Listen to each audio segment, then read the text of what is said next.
Hello, hello, hello. Good evening, good morning, good afternoon. Any side on a day, na the world listening to this program.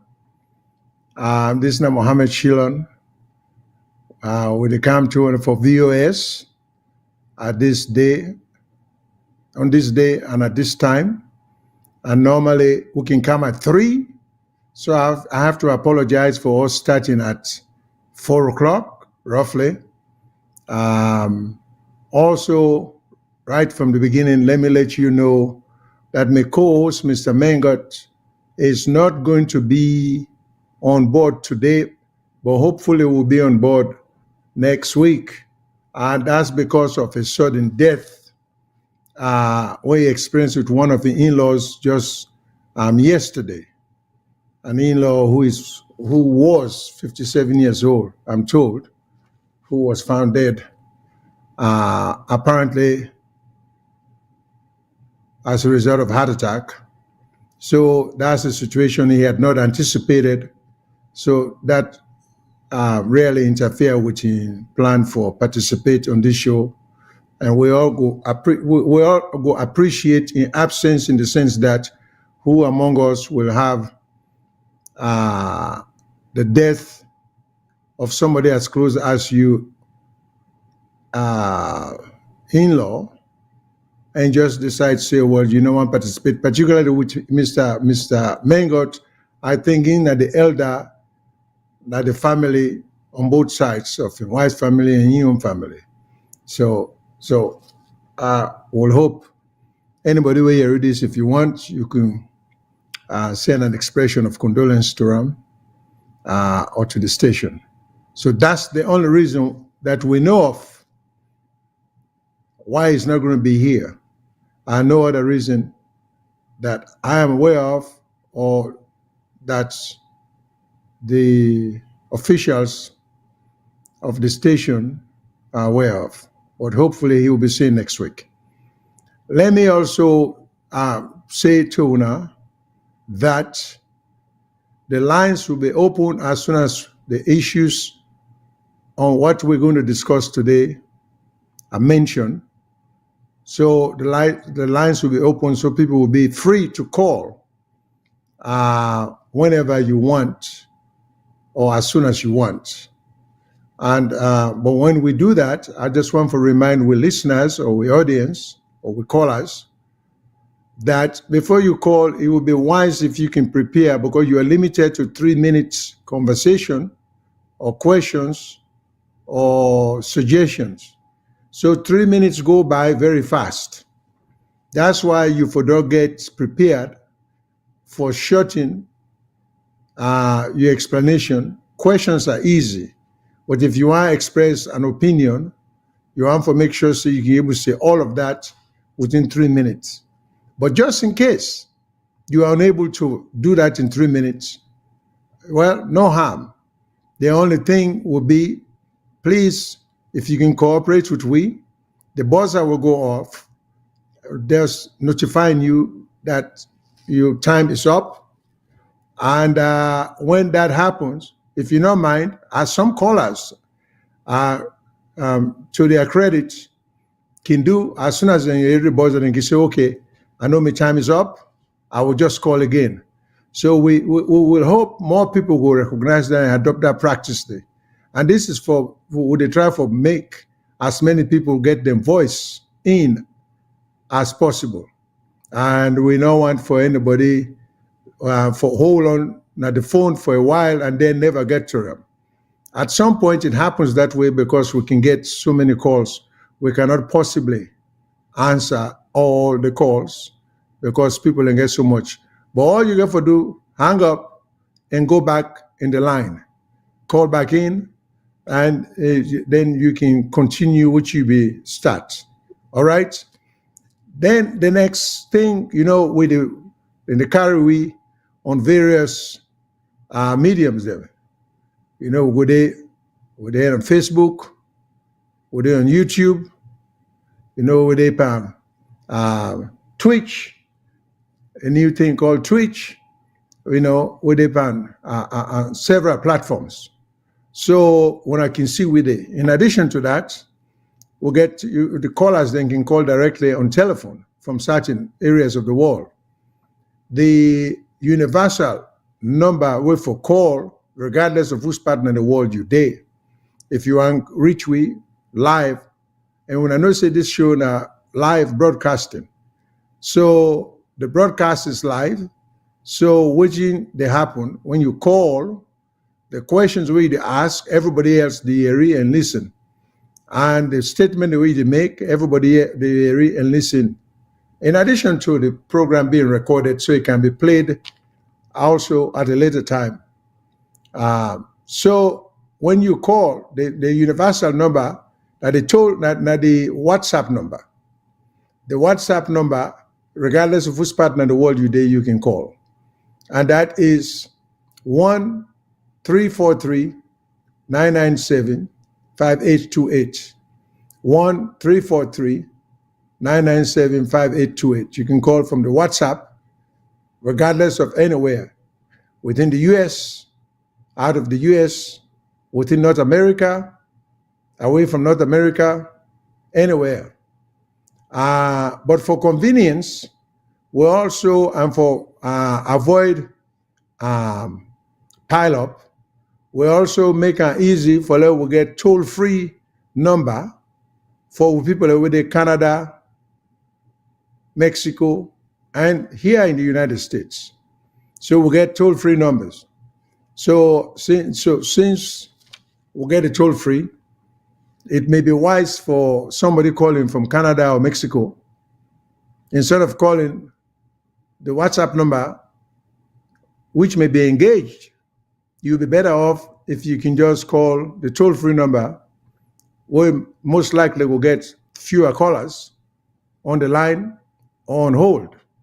So that number is, the toll-free number is 1-866-944-7722.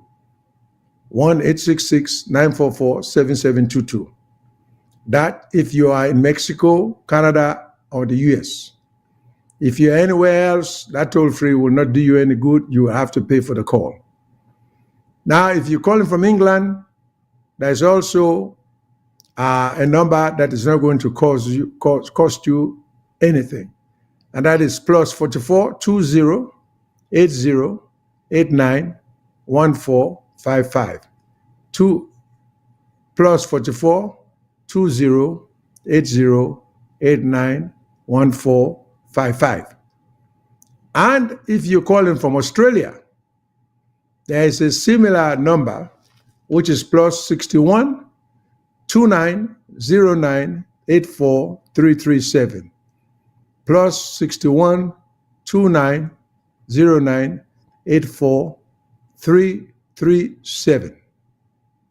Okay, then last but not least, we also carried on the radio in Freetown, particularly the western area, and particularly the eastern part of Freetown, not necessarily the entire western area, sorry, the eastern part of Freetown. We're trying to spread the bandwidth, but for right now, we're mostly in the eastern part of Freetown. Now 91.9 FM, 91.9 FM. So those are the areas then where when I can be able to get access to we, or for listen to we, or for hear what you will say.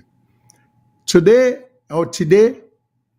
what you will talk about, not just a few things them, where to go on at the country, where we need for address.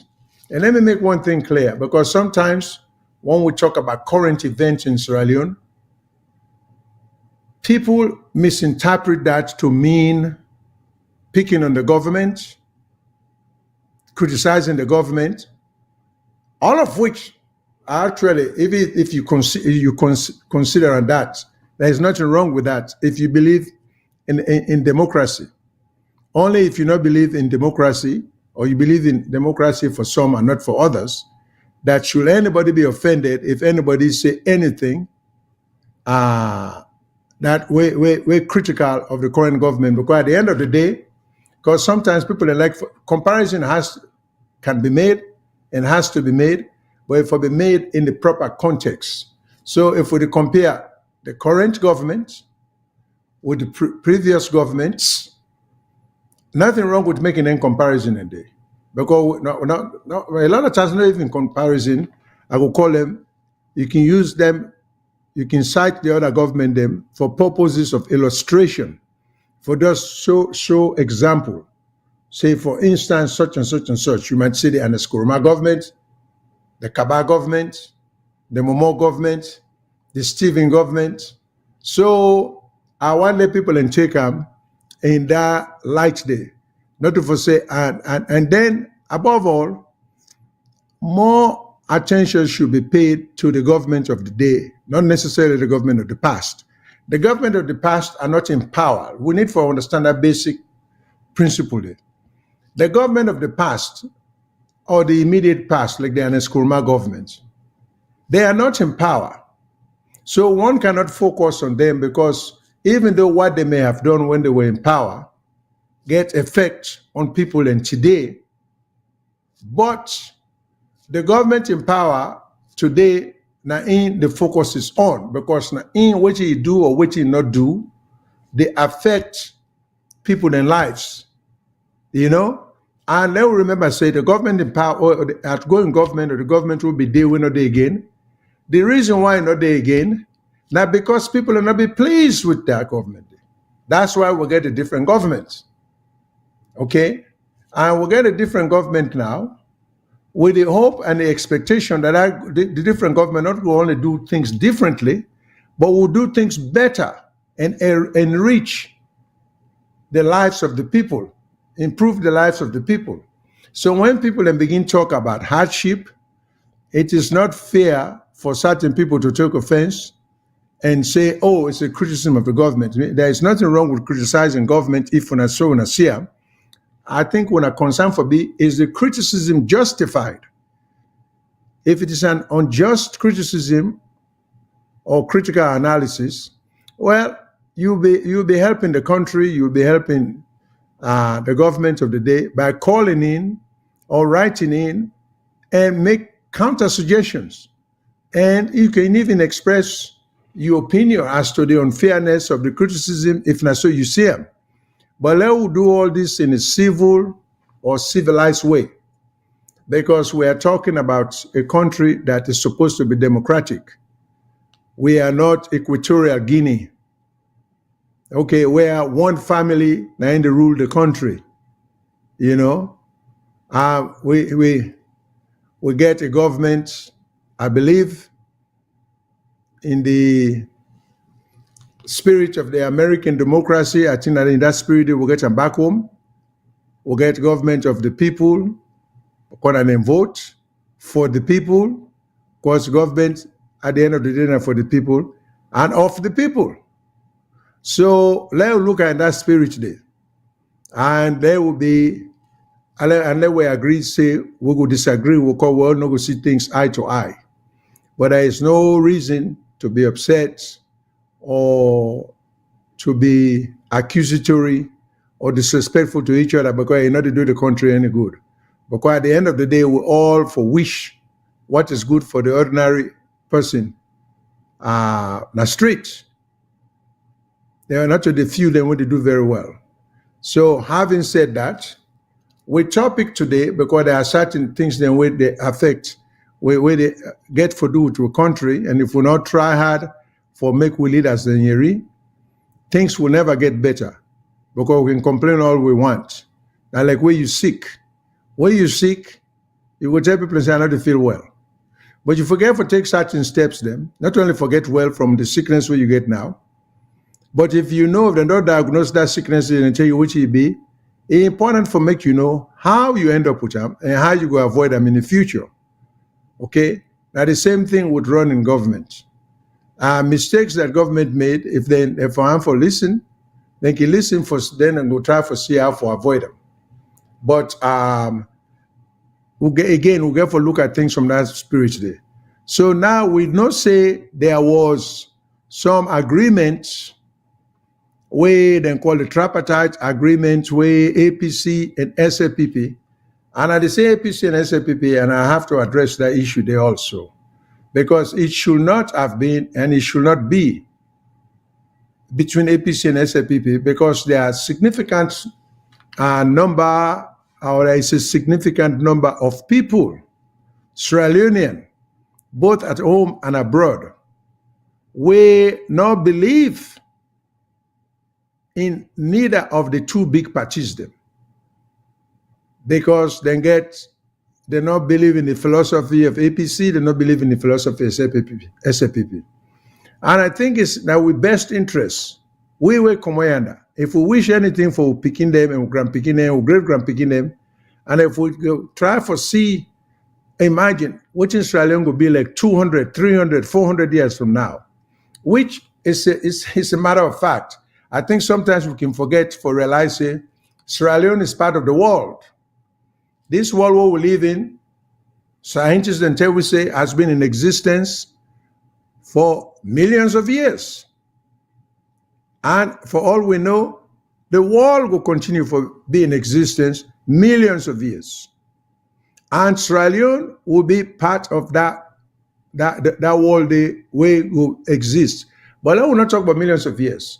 Let us just try to imagine what you want Sierra Leone be like 50 years from now, 100 years from now, 150 years from now, 200 years from now. This is not the immediate future. Okay? And if it's not like where you build a neighborhood, if you go brush 50-acre land, you say, I'll make a township now, but you not plan them. You call all Tom and Harry for come. Tom build house is the face east. This one build next door, the face west. This one build 5 stories. This one build 2 stories. Now, anytime anybody can, they then go say, oh boy, this place, it mix up. High house, one flat house, then they turn different way. So man, they almost into the street, you know, in the street, another person, you know, there far away. So we get for put some uniformity. We need for left this selfishness, because what you need to observe, we give very little consideration to the future. You can tell by the way they plan the country, you can tell by the way they run the country. And this goes from government to government, successive governments them since independence. I think the last time we will really do constructive planning for the future of that country, and we which man they in charge, because the infrastructure was set for make things work and make things improve. But when we take over, we decide say the priority not for be service to the people, the priority not for be looking at beautification or making the country look nice. Instead, we change all the rules. Outside, for example, where the billows, where the frontage you get for be like 10, 15, 20 yards, feet from the street, people then begin building a house almost at the edge of the gutter for whatever reason. The speculation is they want more space at the back so they can build adjoining. But when you do that, Andy, you prevent expansion. Because if you don't build yours on the gutter or at the edge of the gutter, how government will expand when the population increase? And that's another thing we Africans, we Sierra Leoneans need to take into account. We not to think, not only we not to think about future generation, we on future not today, we not to think about the baby them and the one that you be picking them with and go born. You know, we not to think say you will get more motuka, you will get more people. So you need room for expand the street them. Not so we now selfishly try to shut the street them down. So make the street them so tight that 50 years from now, like when I expand, if we get 20 times more motokan at the street of Freetown, we're not going to be able, because we don't build also all over the place. Now government gets a democratic country, then go to what you call eminent domain. That is a legal phrase for government get the power for broke house, for take property, for the good of the country or the community. Government get that power through the the principle of eminent domain. But when the government do that in a democratic country, the government for pay for them at market value to the people who own the land or own the house when they get for break for the public good. And it happen in that country there. Some side train line pass, house them be did it, farm them be did it. But the government come, then put them plan. Not only that, then they give people the opportunity too for express their opinion and the disagreement. When government come with an idea, then say, well, we can't want for put railroad naya, or one for put motorcar road, or one for put park. And I'm glad I mentioned park. Then the government would say, anybody will oppose with the whole meetings and such dates, and such locations. So we invite you for can tell we why you don't agree. The government don't necessarily need people in way you can come and listen what's in the plan, but they're not so much interested in hearing the views of the one that we agree with the new plan. Now the one that we disagree, now then the government want for hear from because they want to know why. Maybe government not take into account certain things, things them we make. They want to put a park in a certain location, or they want to put past motorcar road in a certain neighborhood. So now the government and job for convince or persuade the people them why that is good for the people them and why that is good for the country or the community. So these are the things. But where we don't grab, we begin for build host them right at the edge of the gutter them. So they host them. You not get much gap between the host and the opposite sides. That is selfish because we not even try for think of picking them. We great and picking them. Where the population would increase, we get more motoka. Like the roads, So how for move? Freetown now, then the project Freetown say Freetown get about 2 million people. Well, it can only end up with more people. Now, the odds of Freetown getting less people, very, very, very slim. There will come a time where Freetown will get 4 million, 6 million, 7 million, and we'll get the amount of people in Freetown alone waiting at the entire country. So if we don't build us all at the edge them, we don't build us all over the bridge them, instead of making room for all them thing in there. So what you will go left for the picking and we're not born yet, and how then go drive the new motorcar as fast as they can for reaching a workplace or for going to market or for go shop. See, that's what leadership is all about. We get to be thinking about the future of picking them. And we also get to think about whose kind of a country or society you want for left for the beginning. And I make we need now we're all job for make sure say the justice system works. Because when you don't die, you don't go, you don't help for corrupt the system, the justice system. You are not around. And you grandpicking them, your family, nephews, nieces, uncles, and aunts could become victim of that spoilage day where you don't create. Now, you may get to be very mindful. When you find yourself in a position of authority, where a lot of we not going to ever find ourselves, the position of authority whereby you influence people in life, you affect people in life, you get to be very careful. You get to be circumspect. You get to be thoughtful. You just can't use that power there, saying I may get power. Like Bilos na the middle of Shaka Stevens Street. Nobody will stop me. Make I go take one marketplace, stop the market and put us there because now we get power. Yeah, you may get away with it, but in the long run, it does no good because at the end of the day, and some of the myths then we will get, we will not realize. I mean, nobody lives forever. So when I begin to think, say, what's going to happen when I pass? Now, like I said, the topic of today is going to be this tripartite agreement. We all know, say, after the 2023 election, there was confusion, there was discontentment or dissatisfaction. by the opposition parties or party, because they need not for say parties anymore, and that then there was boycott of parliament. So at the end of the day, they come to an agreement for say make then try for see how waiting APC the complaint board and waiting the other side say they not do, make them hammer out. So in the future, because again, this is the thing we will not do right. There will come an election pretty soon again. So if we not take the time for try for deal with whatever irregularities take place during the past election of June last year, it will repeat itself. The only thing is maybe it will be worse.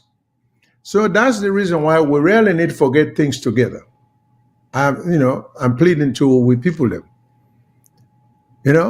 So now, and they encourage people them, and let me remind people them again, the lines are open. People are free to call in anytime they want. But I just want to remind people them again, make them realize, say, we need to take seriously with politics and with political situation. And there are other African countries we can cite as bad examples. There are African countries we can cite as good examples.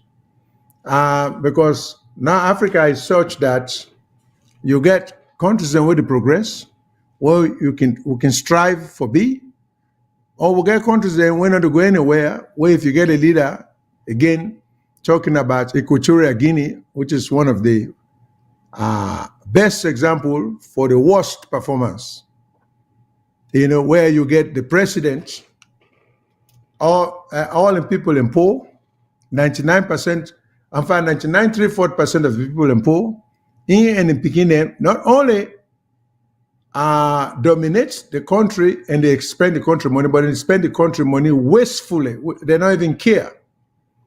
You get the president in Bobo, we all Equatorial Guinea and they talk about so. And we don't want your country for degenerate to that level there, where one family just grab hold of all the power. But this for avoid that, we for work hard at the kind of country where we want. Okay? So we try for plead with political leaders them. If every political party with kind of power, APC or SPP, they can just do one main thing in one area, what will be good for the country, it will help the entire country. Because now what you would see, now APC and SPP, they sign this agreement. But the agreement, the thing we made the try to tell people them, if we not include the smaller parties them, the Charles McGuire party, the Femi Claudius Cole party, the C4C, the NGC, if we not include all the one in there, it may look like good politics that they have been eliminated. But you see, the balance of power has always been with the small parties them. We can throw them weight here and there, forgive the big party the majority, for be able to govern. So when we eradicate or we get rid of them party there, then big party there, and then small party there, it may be good politics in the eyes of the current government in power and the current big opposition waiting to come to power, but it's bad for the country. It's not good for letting two parties just get a dominance. Therefore, people should be forced to be governed by either or. Say, if not the APC, they empower, and SPP for the empower. Now, some people just say, well, even America, you get the Democrats and the Republicans.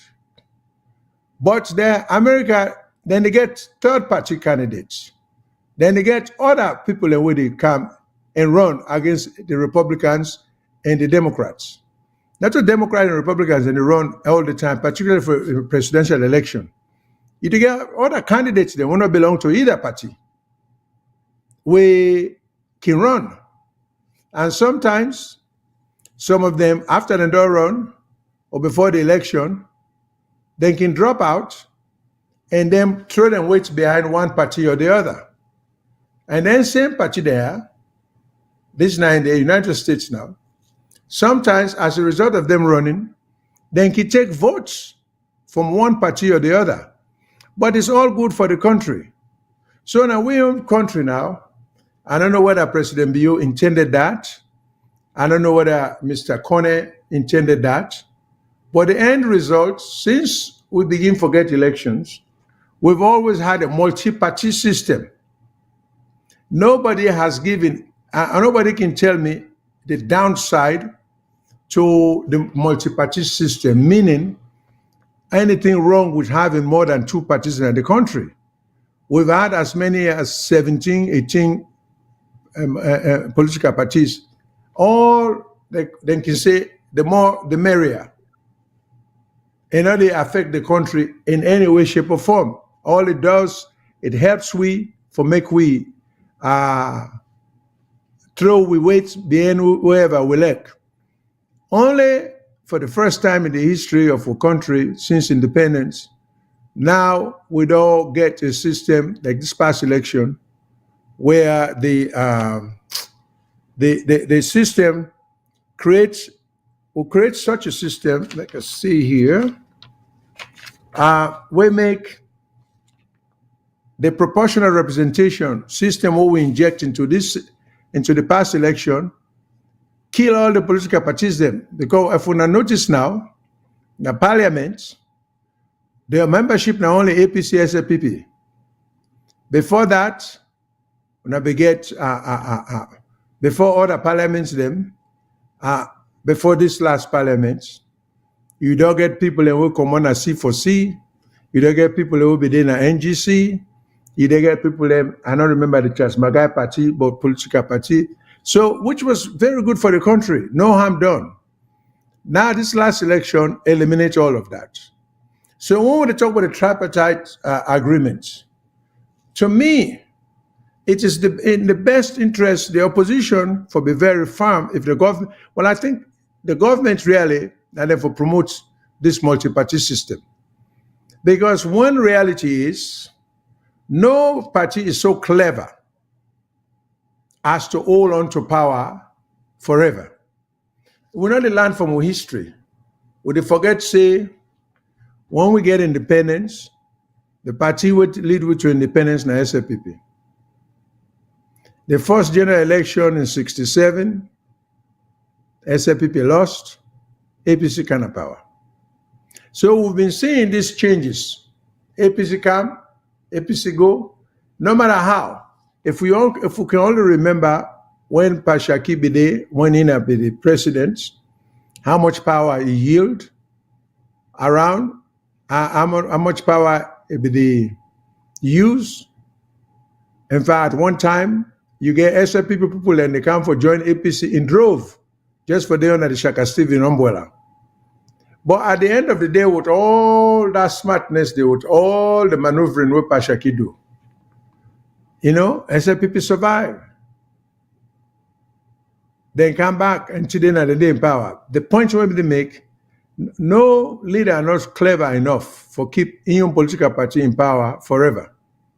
At some point, you could make a miscalculation.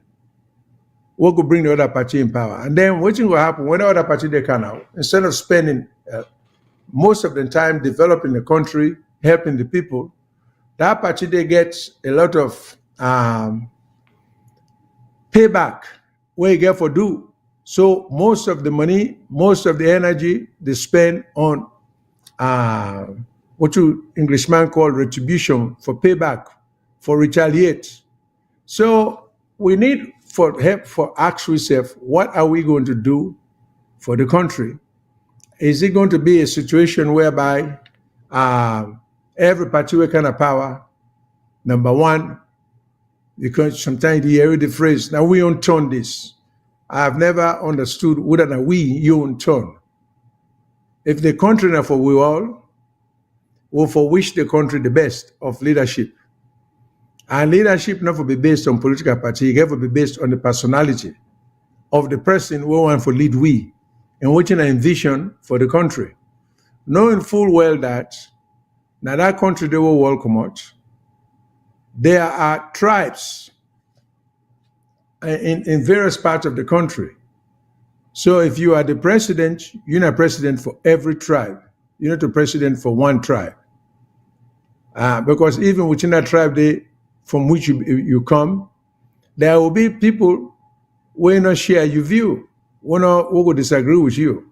So we'll try to make it work, but it's not an easy goal in the sense that we want people to set up some foundation from which we would begin to try to go upward, not to stay stagnant as we don't see for quite a while.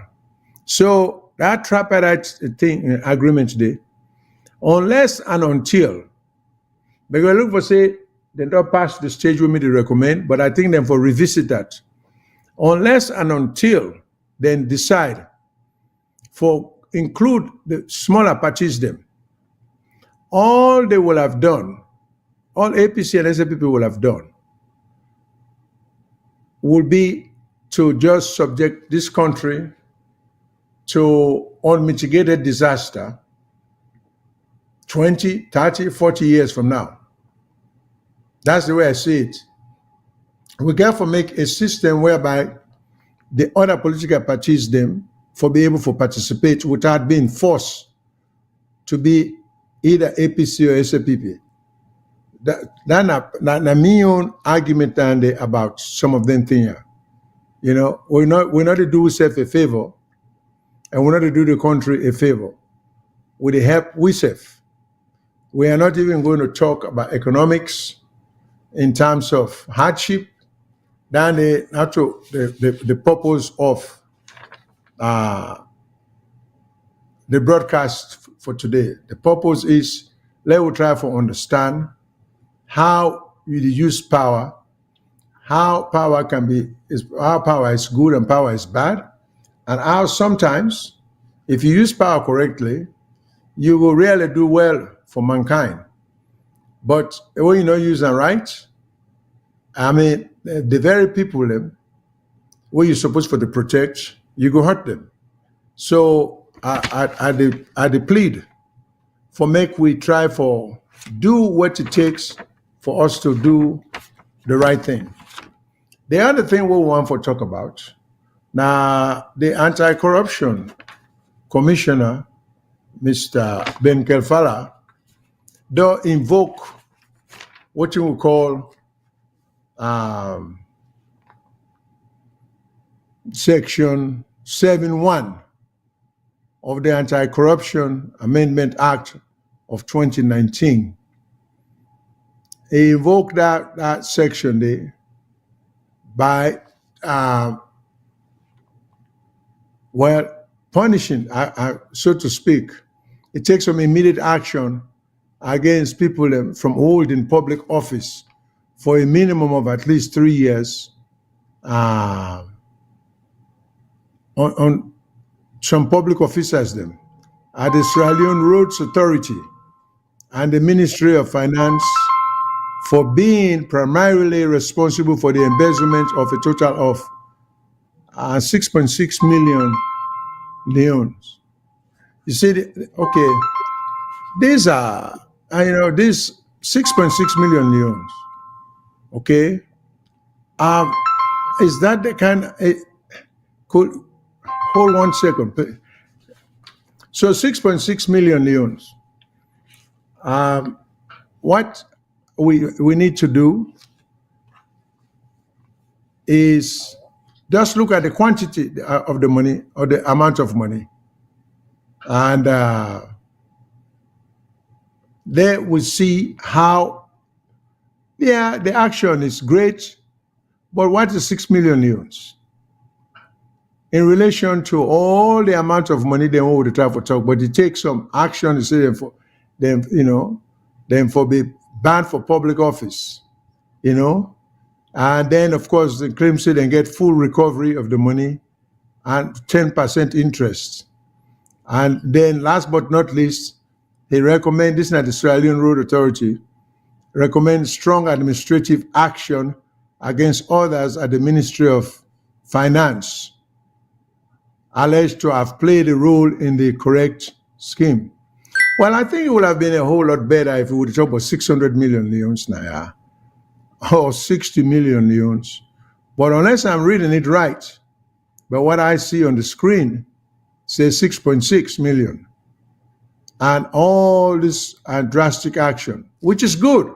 I commend the commissioner for that. But the thing where I don't understand is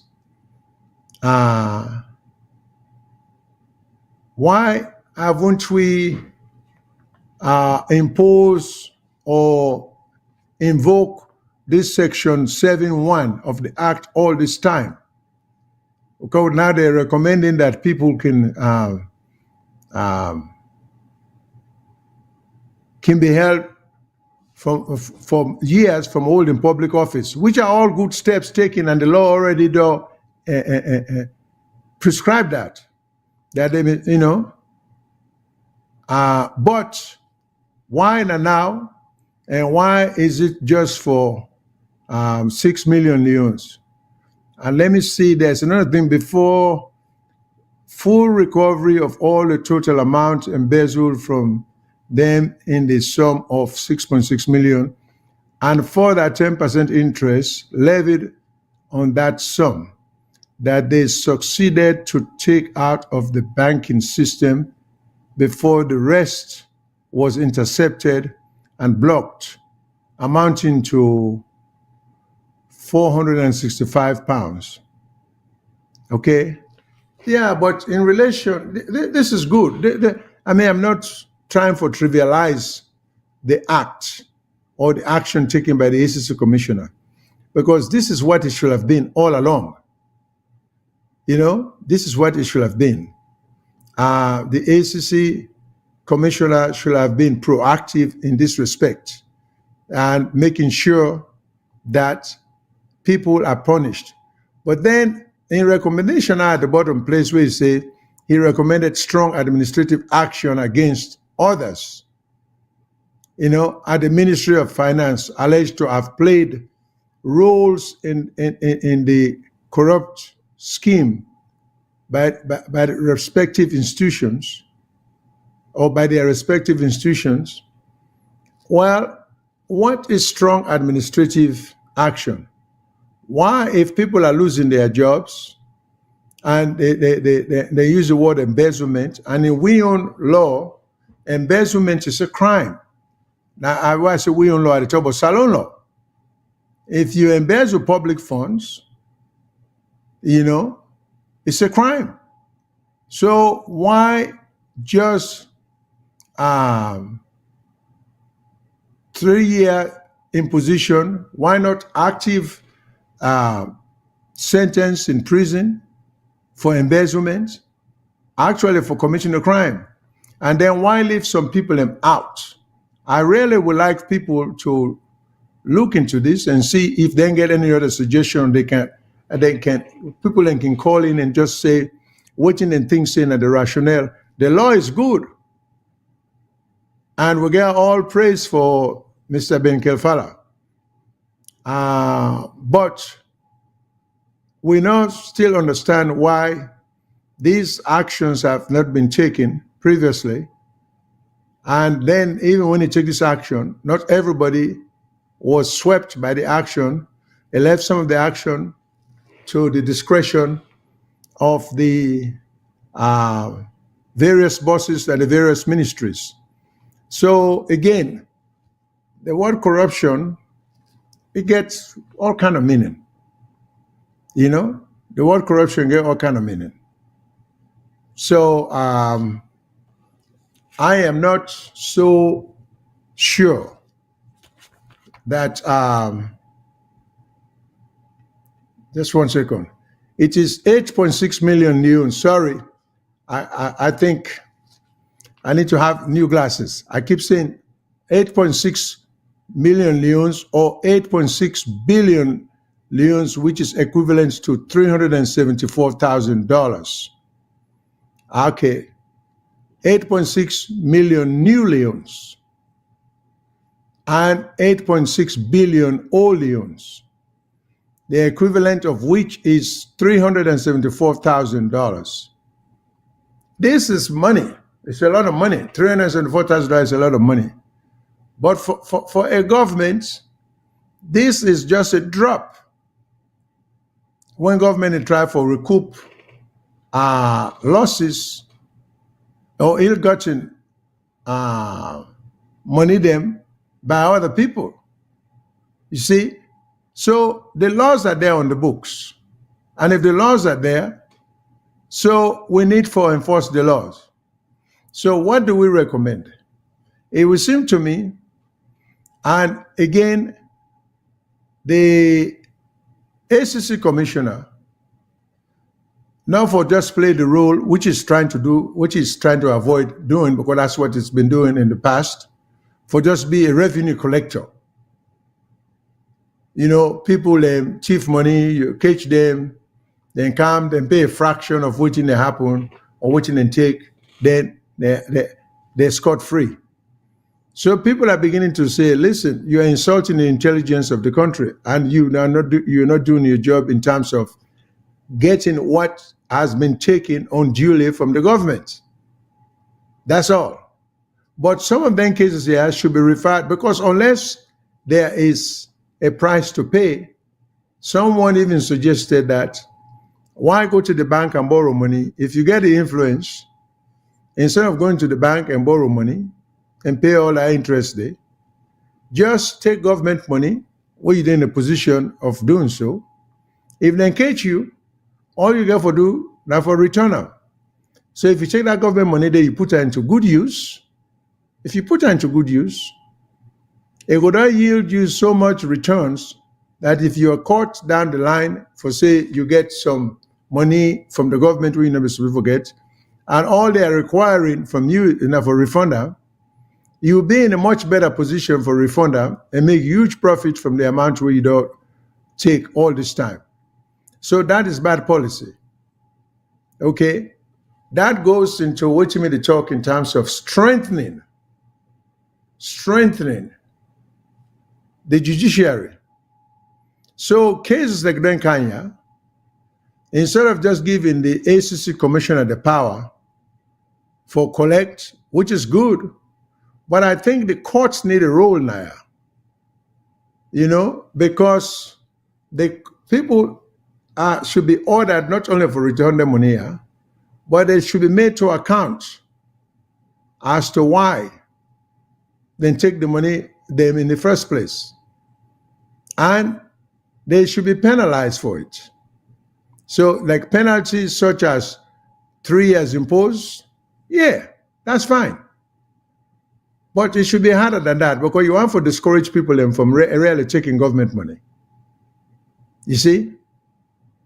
So these are things we get to be very, very, very aware of and try to encourage the government.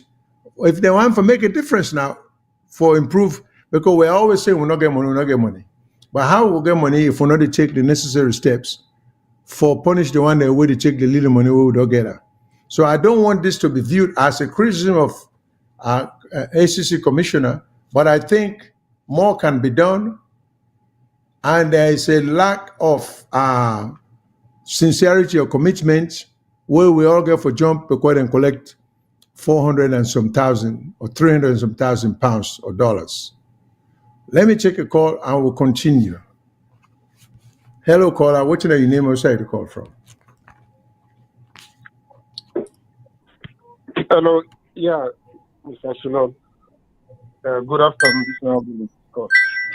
Yeah, Mr. Abdul. Welcome. Yeah, I just want for butting in and support you with you. Last start with the tripartite agreement. We all wholeheartedly support the tripartite agreement for the constitutional and electoral reforms.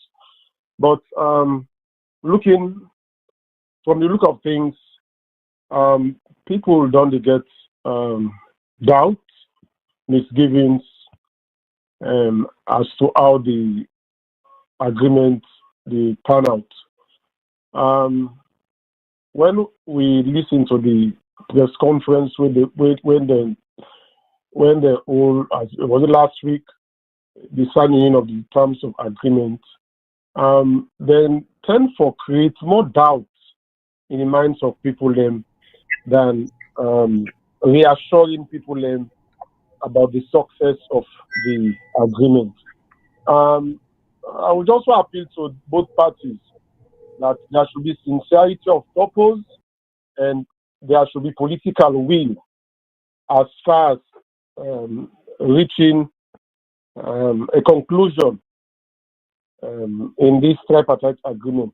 And I support you again when you talk, say, we're not from we don't leave out the other parties because they get a very vital role for play. And because one thing where they fail to realize that the electoral and constitutional reforms, when then they try for agree at nothing we go serve posterity and still we go serve the next generation in the next 20, 30 or 40 years. So I feel to say, what we don't try for do is, therefore, include them participate. They don't actively participate because they are trying to make recommendations way actionable and implementable as then they always they react to. But the two parties that they try for preach, waiting empathy, supporters, they one listen from the both the executive APC and APC said they interpret waiting the tripartite agreement they about so the supporters waiting and one let the supporters them believe. And so it is kind of ambiguous the way they also they go about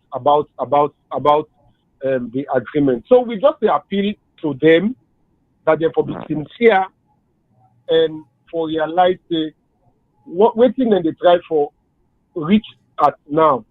Now something will go serve posterity for the country in constitutional and electoral reforms. Now something where when we get future elections, the two parties we're not going to get this lock jam where we get to. Then with regard to the Anti-Corruption Commission, like when you ask the question, why now? Because since 2019, they make this review, this new act where they review. So why now you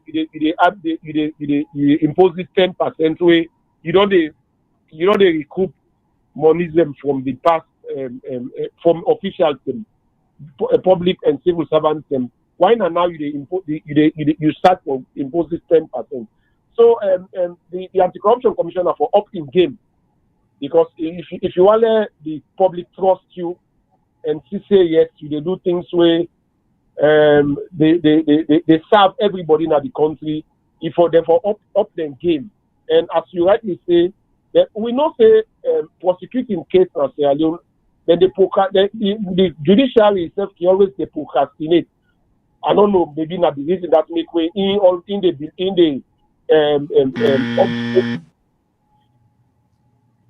believing officials paying back the money where they don't steal instead of prosecuting the case by the judiciary. So I think again the judiciary gets a great role for play because instead of talk and say, at least in press conference in the Anti-Corruption Commissioner, that cases out of 36 cases in 2023. Now just 2, 9 they're able for deliberate on the court. So you see the judiciary again gets a role for play because if you really wanted corruption, the judiciary is the main organ we go able for help the Anti-Corruption Commissioner for let be able for achieve what he will achieve. So I just tell him make this contribution and stop super. Thank you. Thank you very much. We appreciate that. And let me take one or two other calls. Hello, caller. Outside you come from? Hello, caller. Good evening, Mr. Shilon. This is Fodi Mustafa again. Hi, Mr. Mustafa. Thank you. Yes. I've started to get feedback. Go ahead. Hello. Yes, sir. Yes. I can hear So you. the thing to me, Naya, the tripartite. I mean, I not think say the people in genuine politicians they sincere. I talk them simply for the fact say, uh, waiting the presidents don't do against the opposition inside Sierra Leone, inside the Republic of Sierra Leone. I not think say if he left power or power left him, he go one go through the same like wetin the opposition don't go through. I think say to me na the stumbling block. Because if they reform them laws there about elections, for us that is just what we want. So that Allah no go dey against by election. But if they reform them, to them, it becomes a stumbling block for retain power. Because that thing they go make am clean. Who that win, he win. Because as we see, the people in just the map no more they talk say, well, law no day for wait tell them say let them declare a result. I mean, if you just say to we, the general concept is if you win, man, easy for make you talk say na result this. But because if they know say if they reform their laws there, truly for win election could be difficult. For maintain elections could be, for maintain power could be difficult. That is why the one within a power is dragging foot them because this is clear, quite clear now. Then go to this agreement for let them get the opposition go to back to office. I mean, for who take their parliamentary seat and other things them so that the government go run. But as long as they don't get down, within else then go move them. Nothing. So now make we stuck in that situation which how they right now say make them just left something. So I mean they know they try for change the cause of the way things then they happen. So me that's why I think now this reason why I make I think say that tripartite go work. Because if you look at all what it happens to right now, in taxes they are all the cost they are. The government they try for get money somewhere robustly so that they're not going to get for depend on the MCC or other things the way they try for tell them for make them do the right things them. That's so miss here. And just briefly on the ACC, even that one, from where this corruption thing start, I mean, I don't know to say any time where political person we identify himself with deep green na the SLPP, that person no go face the I mean the anti-corruption the way other people, ordinary people or the opposition the way then they go through am. Because if you see even the names the way them say then they pay money so you get other people away na the minister or other people away then get I mean the names then they on this on this corruption if that's what they call them or this embezzlement. But at the end of the day, then people they're not there on the list because truly anybody will get will wrap himself with the deep green, they not go ask him. They not go want give themselves bad name, so therefore they go look the other way. There is no sincerity in fight of corruption or tripartite or anything because this is just a normal way of as long as the laws, the constitution, it remains the way it is, where it favor the ruling party or the president so much. No, make we no go into illusion, say things that will be done differently. They will continue doing the same thing, and the country will continue for go bien. So now some incident in there say sincerity not there at all. I think contribution I go and make this evening. Thank you very much. Thank you very much, Mr. Mustafa. Thanks for calling as always. Let me welcome a co-host, Mr. Jalot Jamburia, where almost all we listeners or we audience they know. So he had some prior or he had conflicting obligations that he had to, I would say, Mr. Jamburia and Brad Spider, again, so then get for pulling from different direction. When I don't hear the story, then say what you make tiger, I mean, spider and waist so slim that because a tie rope make sure say they miss anything and go this way. So Mr. Jamhuri, I always get a lot of meetings. So I'll be hold back because I wasn't quite sure if he was going to make it by the time we close. But thanks for Yeri. So, Mr. Jamboria, welcome. But hold off your thoughts, sir. Make I take one more call at least. Hello, caller. Please state your name, and if you wish, otherwise, just tell which side you call from. Hello, Hello, Tashilo, this is hello. Umaru the call. Okay, Mr. Omaru, thank you for Hello? listening. Thank you for calling. Okay. Actually, may just make contribution towards the ACC use, I know. We know say a little bit late because if we know say if like 5 years ago, if the NB don't fit for implement what and they implement to now, like for us a lot of changes when it in terms of corruption. You see, but then again we're glad in and the people who they start with in that country where the ACC this in law we try for implement where it start we don't show an example. You know. Then again, I'm really glad for that. But actually, not for that make a call. Hello? Yes, what do you hear? Hello? Go ahead, Mr. Moore. Hello? Hello? Hello? Yeah, we can Hello? hear you. Hello? We can hear you. What do you hear you? What do you hear you? Hello? Yeah, he may have to call back again. Okay, let me just go back to Mr. Jamboria. In fact, some of the things the way people in the call and mention, like we talk about the tripartite agreement as well as the ACC commissioner in latest action and implementation of Section 7.1 of the Anti-Corruption Amendment Act of 2019. That is commendable, but I wouldn't say you just wonder why the journey come lately action when this law, like one of the callers say, don't go into action. You see, we get for really, this is the thing. How seriously do we take, we don't lose them, we parliament they pass.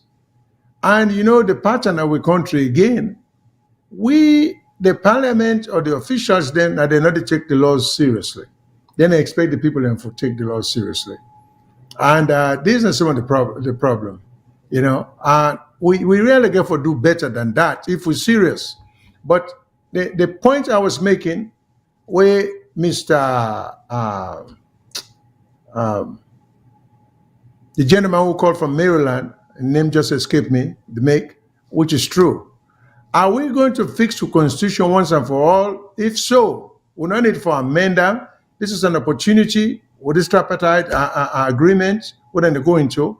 But they've taken the wrong step to begin with. APC should be the main advocate for bringing the other participants. Because like I cite other examples, and some people know, maybe Mr. Jamboria even know more than I do, in terms of the role where the small participants play. You know, let us not forget, say, Ernest Koroma came to power because Charles Mackay and Berroa, they nobody get along. They were both of the same parties.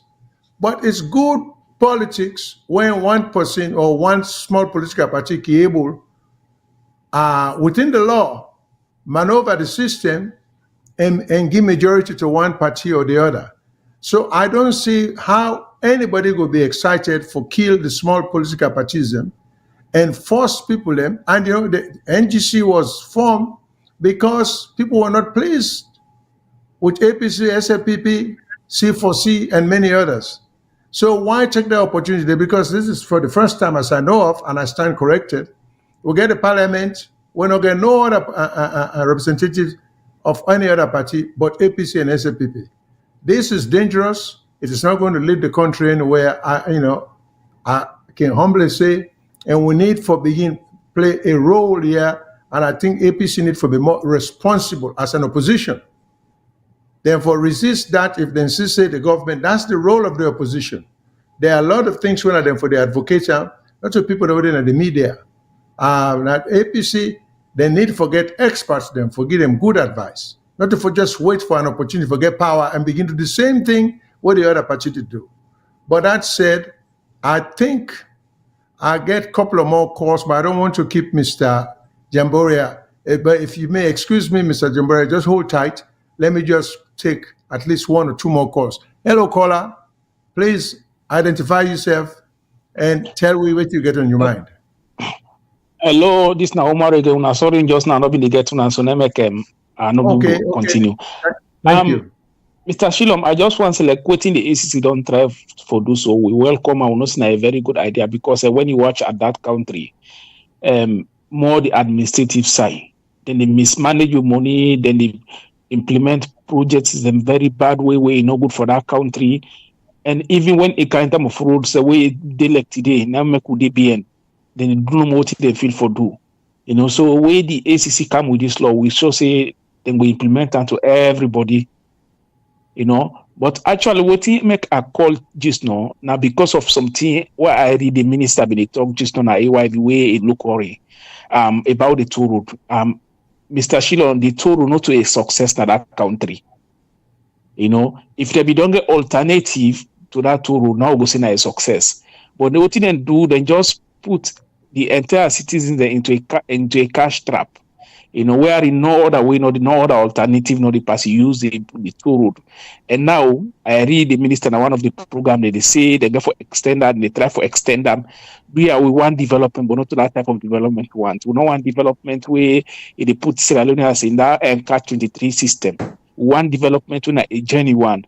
And we feel say development go they beyond toll road. We not say toll road fine, but we in kind time of highway, then we don't want any toll road again. We no say they just begin to talk, and they don't talk and so. Now because they don't talk as a money-making enterprise, then they look for investors, then they for can do the same thing. And we officials will not say where a kind of money business, they don't put the people interest in mind. So now when I read that today, now one of the one of the ministers, the most is so scary, So we no go and we beg them, we no say, then they listen to them program, they say, one development, but not to development like that to road. We beg them. Although some of you like me, general, I don't know what Sandy go do again business for be a minister again.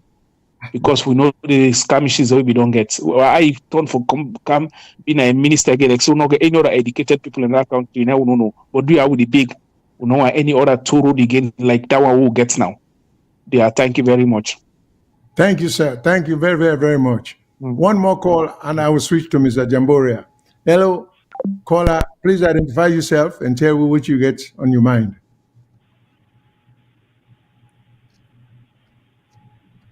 Hello? Hello, caller?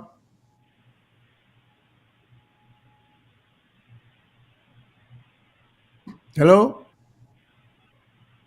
Okay, let me kindly switch to Mr. Jamboria, my co-host for this evening. Mr. Jamboria, you heard some of the topics, then please, sir, you welcome. I mean, you can take it from there, whichever way you want. Thank you very much. I use a phone because I get a microphone and no one let the echo. Because if I get for use any other thing, the sound from the computer go the kind inside the microphone. All right. Before I say whatever I get for say, I want to make a disclaimer that whatever I say here is my view, not the view of VOSL. I am doing the disclaimer because it's about time we take our country seriously. A country is not a joke enterprise. It's a place meant to develop people, create sustainability, and create a future for that social group where they identify with that place. We have a social group called Sierra Leoneans. Whether now we create Sierra Leone or not, no matter. We don't accept them as a political economy. And therefore, we therefore follow the ethos and the ethics for develop that place for we and generations yet unborn.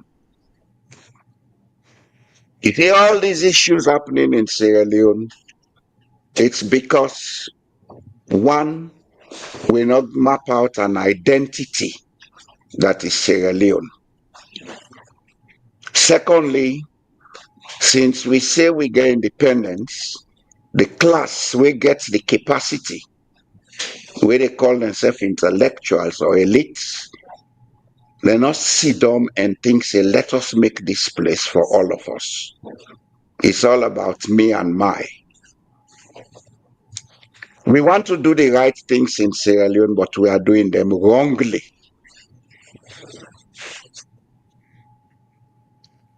Several things, we did do them in a polarized manner.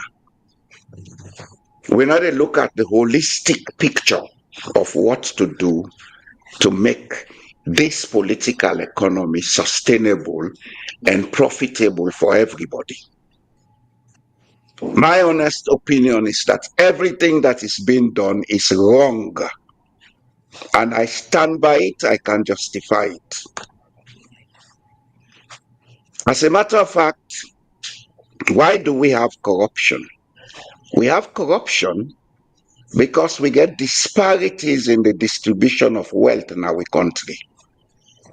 If we been create a platform where everybody they get access to the good of the nation, for make them build themselves up, corruption would have been minimal. I'm not going to say corruption no go there, but it would have been minimal. Now we need, instead of laws, we need ethical standards. Because then say example is better than precept. If we were there before, we feel say we get the capacity for run a place. If we do it wrongly, then everybody will do it wrongly. If you are father of a house, you dey misbehave na the house, then you pikin then go misbehave. If you're not thief, you pikin then go turn thieves. This is exactly what we see happening in Sierra Leone. Now we left for talk book here and there. Book not in at the issue. God did not make book. God made intellect. He gave us the ability to think. Now we can't compartmentalize them. We call them science. We call them art. We call them law. We call them everything we want to call them. But the fact is, we are made to think. We are Homo sapiens.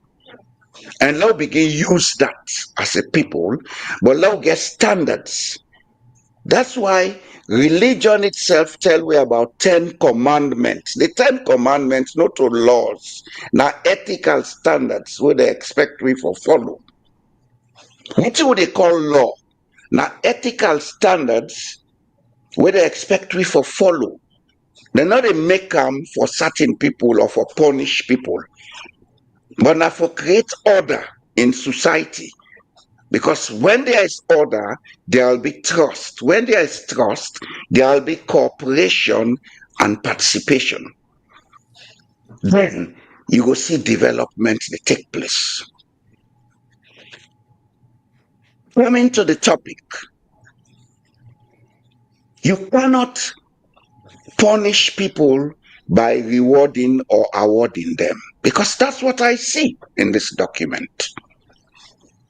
If somebody gets the audacity for misuse funds when everybody fund, then you go fine them, then you ban them 3 years. You dey encourage other people for do likewise. Because if they get for ban me 3 years from taking part in public office, I go make sure say, oh, I thief the money, I go put them on business and make profit. When they find me, I pay the fine, the profit, I continue with my business. To hell with public office. We have to find a way to come up with ethical standards that will deter the misuse and abuse of public property. Then the other thing, we left for the give certain people certain privileges. I don't care whether na in papa na the cousin of God. If the person do something, let the punishment or whatever the judgment let it be the same for all. What is good for Peter has to be good for Paul. It has to be good for Yamba. It has to be good for Lamboy. You see, the intellectuals of Sierra Leone have to be serious. No country on earth not develop if the intellectuals not serious. And what I mean by serious, they have to come together. Not to when crisis be, when they go form meeting, forget tripartite committee, Bintu Mani 1, Bintu Mani 2, Bintu Mani 3. Sierra Leone belongs to all of us. Call a meeting, let us plan what to do for Sierra Leone. Everybody count in sense. Don't left this business about experts. Because these experts are the ones we told in development. That man a village, that Chris man, like count your own sense. If we could remember when we were young, then we get a poem when they play the music, they see the rata. Then they play as the last music now SLBS, where now then they call SLBC. I would advise that Sierra Leoneans read that poem and understand it. Development of a place is a collective issue, and it therefore run on ethical standards, not on laws. Laws don't mean anything if they cannot be maintained. And what maintains laws is the observance of ethical and moral standards in a society. If that is absent, the laws are mere words on paper. And that's what we see in Sierra Leone. And especially so where the law is exclusive. Some people, they do things, then go scot-free because he is a member of a particular club or whatever you call them. This has to stop.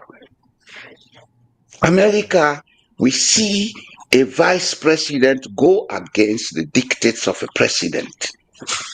Donald Trump and Pence. Why? Because it was not the law, it was the ethics behind it that Mike Pence used. And today, nobody no hold accountable for anything. But in law in Sierra Leone, hey, this not the passe. Hey, this not government. You cannot go against government orders. It's time we get serious, Mr. Shillon. Some of us are getting old now. We may soon go away.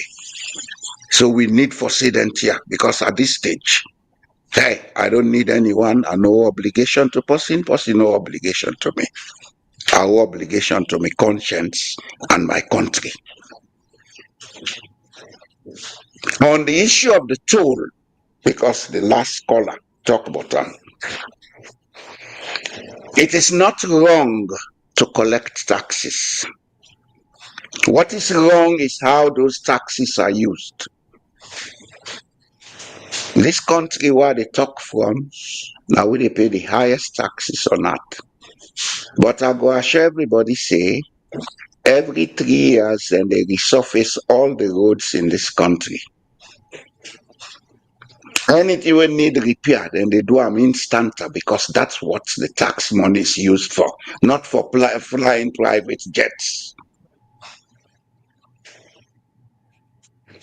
And added to that, as far as my knowledge go, back in the late 1980s, when the government of President Joseph Saidu Momo was negotiating with the international community for comeback and assist Sierra Leone, part of the conditionalities where they put was, when we construct roads, there has to be a toll fee. That was agreed on at that time. And it was even implemented for those who were in Sierra Leone in 1990, 91, 92. We been get toll gates na Ferry Junction. We been get toll gates na Newton. We been get toll gates na Masheka. When the NPRC came, they took it away. And at that time, when them toll gates they been there, people are not been the grumble button because it was managed by the Sierra Leone Roads Authority. And part of the agreement was, let we get a management body where I think the last government be formed when I been the Road Management Fund. So it is not wrong about the toll. What is wrong is the implementation of the toll. For Mekugi, almost here leverage to a foreign company for collect toll, that was wrong in the first place. Secondly, for make them grab no more, they increase the toll without consideration of the economic circumstances of the country and without recourse to accountability and oversight, when are the primary duty of the House of Parliament, it is wrong. But what in the cause that? Come back to the point, say, the intellectuals or the elites are not serious, that's alone. These are the issues they should be raising voice about. But they want to win a diaspora for the talk. And a diaspora, then they confuse people. And then they incite people. Yes, we go incite by saying the truth. Why will incite people by saying the truth? If that hurts, I'm sorry. I go end it for some, Mr. Chillon. All right. Let me just, before I digress, somebody saying, I don't know which in the person to try to get at, but somebody saying, say the APC is the largest political party in Sierra Leone. Whatever the person imply, I would strongly encourage that person to make you explain to it. So, watching at the point that he's trying to make, we just want to let we know, say APC, I don't know how he figured that out. Well, please tell me more what you mean by the APC and the largest political party. Is that good or bad, or what does that mean? Okay, let me just go back to what Mr. Jambore just mentioned. And for me as a lawyer, I feel highly, highly, highly disappointed when I see the minimal or the mediocre role where the legal profession play in terms of the separation of powers in our country. And even more disappointing when I see the framers or the drafters of a constitution get some unenforced errors in the drafting of the constitution, and sometimes a lack of basic understanding of the role of the constitution and the role of parliament. And some of the problem stems from all and the lack of understanding. Because as I always say, I get the utmost respect for intellectuals. I believe going to college and university entails very hard work. But it also requires some understanding of why you acquire that diploma. Which in the bother me sometimes, the vast majority of we intellectuals then, be they professors or professionals, it seems to me they want just the certificate, what you would call the diploma, to put on the wall. So when you come at the office, you can see somebody go to the big name colleges them and universities at the wall. But in terms of what they're able to produce, what a certificate on the wall can produce for we or for them, we are not seeing much of it. And that's the disappointing side of it. And I always take my own profession to task, because for the reluctance, they don't want expose, they don't want expand, they don't want try for learn, for do some comparative studies of other systems so we will improve our own system. You know, in the United States here, we even get college of judges or 4 judges. And I have known 1 or 2 Sierra Leoneans with all kind of the college here, in Reno, Nevada, where they teach them basic things about as to the functions of a judge and how you can be a good judge and how you can display objectivity. Now, we all know, say, the system is such that all the political parties, them, from Pashaki in time, to Momo in time, to Anes Koroma in time, and to the current time, the judiciary has been held hostage in terms of being able to proceed objectively, even though on paper they are one of the three co-equal branches of government. So we are not seeing that display there, but we get so many people, and some of the things, because and the other thing why they complain about sometimes, we not even, because I see this as a practical matter, and this is where, I'm talking to lawyers the back home. In fact, with all the commotions here where they take place in Sierra Leone, things will involve law, from that of former President Daniel Kuruma getting a proceeding in court and eventually exiting the country, to people them charged with attempted treason, then cases being disposed of in 2 months by pleading guilty. It's unheard of. Treason is such a serious charge. No case, whether by way of a plea of guilty, should not have been disposed of in 2 months. We get a man that will plead guilty or supposedly plead guilty. How?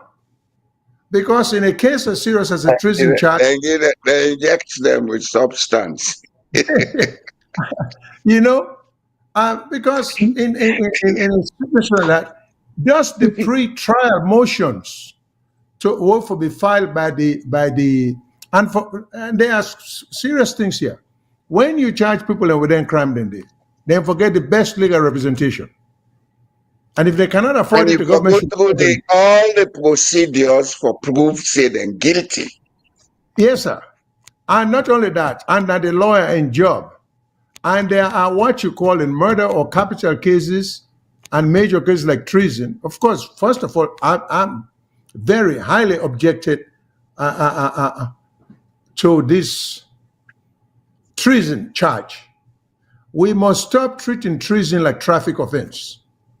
Let it be held and people be charged only when the circumstance call for that. Not to one play political games with it. I'm not saying that's what happened in November.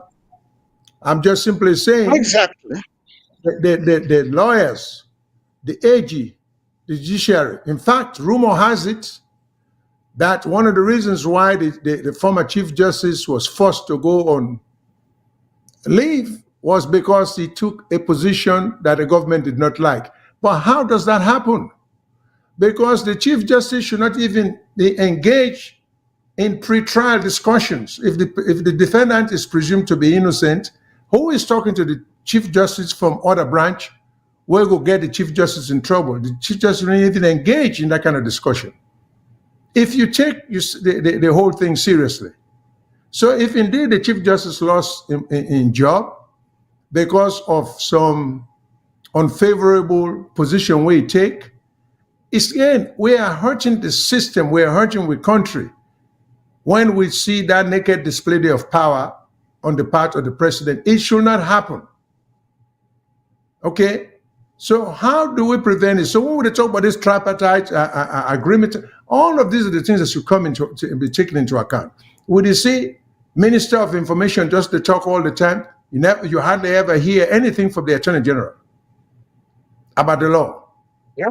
But let me, and then the other thing where we want to realize, I think with a strong Chief Justice, because the laws allow him to do so. I think the fear is, and Parliament has been so timid by the exercise of power, presidential power, that I am convinced the president, not necessarily this president because he didn't write the laws, but any president does grab onto power where the constitution not give.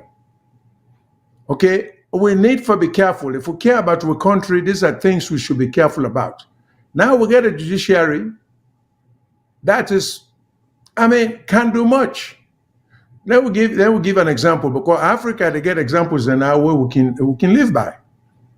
You take Senegal, despite the political uproar, of course, you get this current president. If we can remember, when the old man Wadi came to power as president of Senegal, he began getting picking position as minister, this and that. They saw this current guy who was in opposition, and I make at the old table and so we're always to be very mindful because we see the same thing with President Bio now. When he was in the opposition, almost everything he criticized, he did do now. So we have to be very, very watchful and careful of the opposition people here. More so because they are not just like we to play soccer. You know, you get to be mindful of your substitute. Then when you get on the sideline, because in case there is injury of a major player or something, that sub they for be able to come and perform as well, if not better, than the possible substitute. So now so opposition for day. So you see Senegal, when this current guy, first of all, after I do all this thing, people and go with time because the old man Wadi was trying to hold on to power. Then Wadi finally say, okay, I give up. I'll go adhere to the constitution. I'll go listen to the constitution. We bring Saul into power. What does he do? In a younger man, where you talk about the next generation, he decides he wants to mix up the system because he has made himself so unpopular in the country. The people are just dead set to that. They're one of the biggest disappointments down in the industry. Now he tries to postpone the election, the upcoming election. This is Senegal I'm talking about. But the lawyers in Senegal do something, or the opposition they do something, where may not see it happen in Sierra Leone. Then, as Saul decided to say in the postpone the constitution in the election, the lawyers immediately went to court before the Constitutional Council of Senegal and said it can't do that. The constitution again that power there. Well, we are lawyers, then another rush for go get injunction and go sit down, then let the president just run a roughshod over Auditor General, all kind of people there, and no objection, and the court goes along with it. And what did the Constitutional Council of Senegal say? They rule against President Wadi. President Saul. They say, no, you don't get the power. The Constitution don't give you that power there. The judiciary are the only body where entrusted with that interpretation there. And when you get a president, the day a president say, "I not listen to the Supreme Court," then it's time for that president to forgo, because when I get a hoodlum and a hooligan as president, okay. So, but Senegal then just demonstrate recently and tell Saul say, "No, you can't do that. That would be a gross violation of the Constitution." So why is it that when we get then kind of issues then within the arise in our own country, we are lawyer they know they go right, then say, oh, the Supreme Court not going to do anything. The court, you can't trust that. It no matter. It no matter. File papers, file challenges, go to court. If the court wants to make a ridicule of themselves by looking at things plain-faced, I still maintain the Supreme Court made a ridicule of themselves in the Samsumana and Eskoroma case. I think they did, which was bad precedent. But I don't say because the Supreme Court decided that case, you cannot bring it up again if there's a similar situation. I think lawyers should be willing to go back to court and raise the issue again and argue how the previous court got it wrong. Okay, unless the judiciary begin to inject themselves, it's just like when you play a challenge game, referee no day.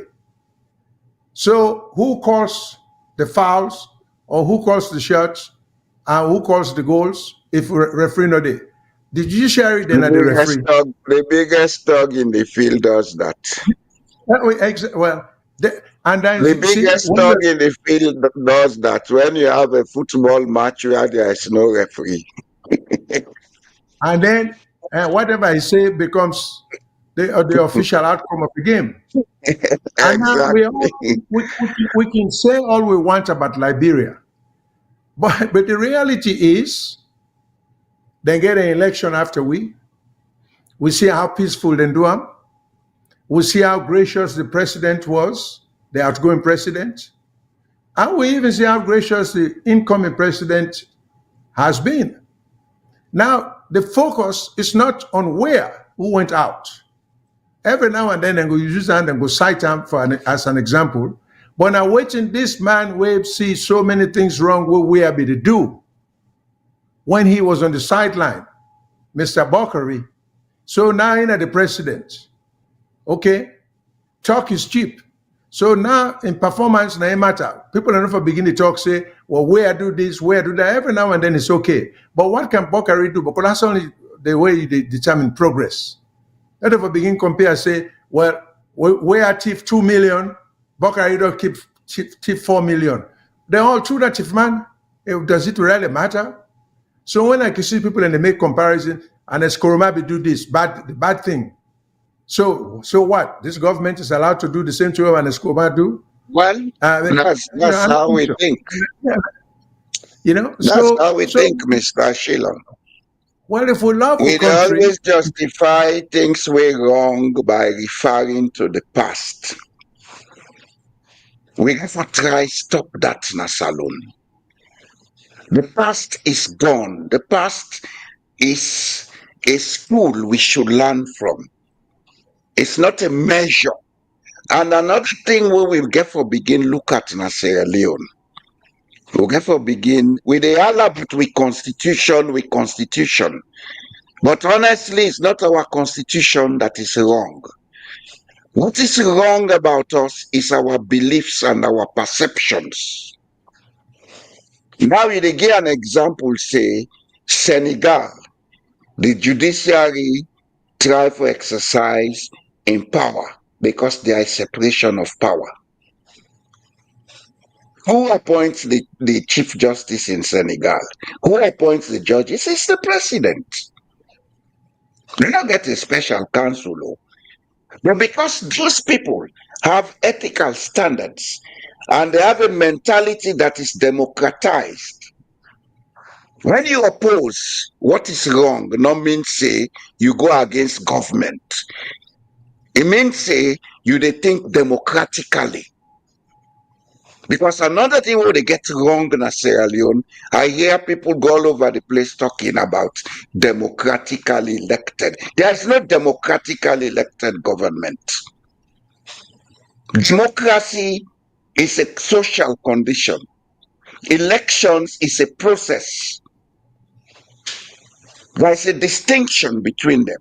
What will make them come together is the fact that when you get an election that is free and fair, you allow people to exercise their opinion in a free manner.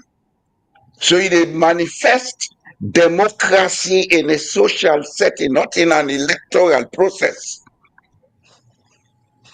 The book will be learned at school, that government where they teach we.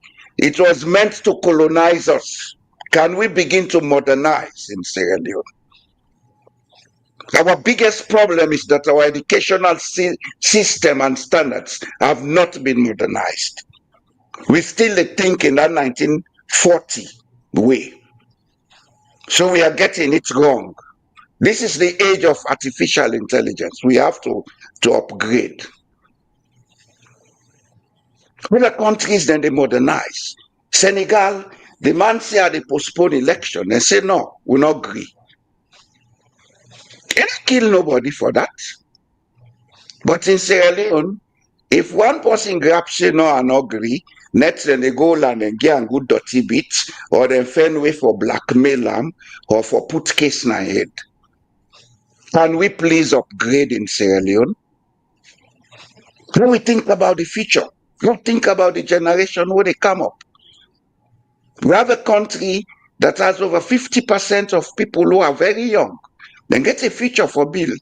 Now they kill them slowly with substance. Let us begin to do more. Those of us who think we are intellectuals. I don't care whether you're a lawyer or doctor or professor. You are a stakeholder in the affairs of Sierra Leone. When it is not right, come together and say it's not right. Protest is a right for every citizen. Protest not means say you want to overthrow government, but you want to let the things right be done by the people who are governing. Left for the talk as if to say, you see, recently there was a conference in Oslo where they talk about democracy and the threats to democracy.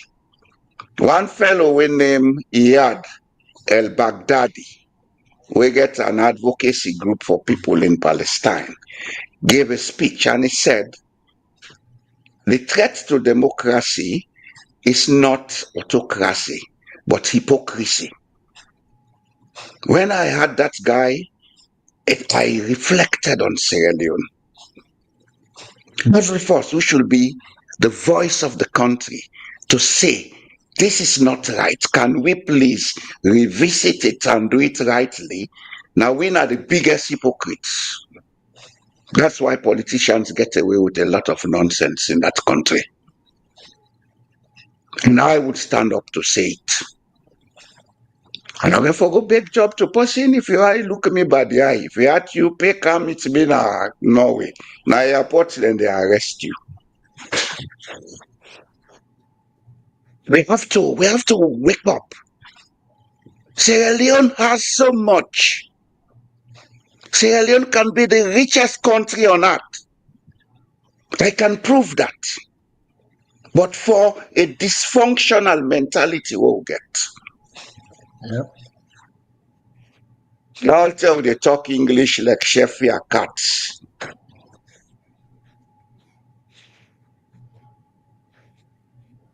Some of us are getting vexed, Mr. Shillon. Well, I mean, we can understand how emotionally driven some of the issues here can be, because there are people who are trying so hard, and there are others who are really trying go in the opposite direction, don't care much about anything. All they care about is the raw power, and that's not going to lead us anywhere. So I have always been an advocate. I want to see a strong judiciary. I know, and we cannot have a strong judiciary if we get a situation where the president get the power for sack a judge for no reason or for any reason. You see, when you give a president that power, yeah, the president himself will be proud. But you've hurt the country in the sense that, and I, for one, should be no fan of the outgoing Chief Justice. And I have my reason for saying so. But the country is bigger than any one person, not even a president. So if we care about the country, we should join hands for build the economy. If we care about the country, we should join hands for build the political institutions. It should not be to anyone's pleasure than where an inspector general finds some irregularities and pronounce that in a report, that inspector general for losing job. So all this, the tripartite agreement shouldn't do. These are the things they should be talking about. And these are the things I want APC to be pushing. It shouldn't just be You raise a waiting. question, Mr. Shillon. Yes, sir. You raise a question about the completeness of that committee, and you raise a question about the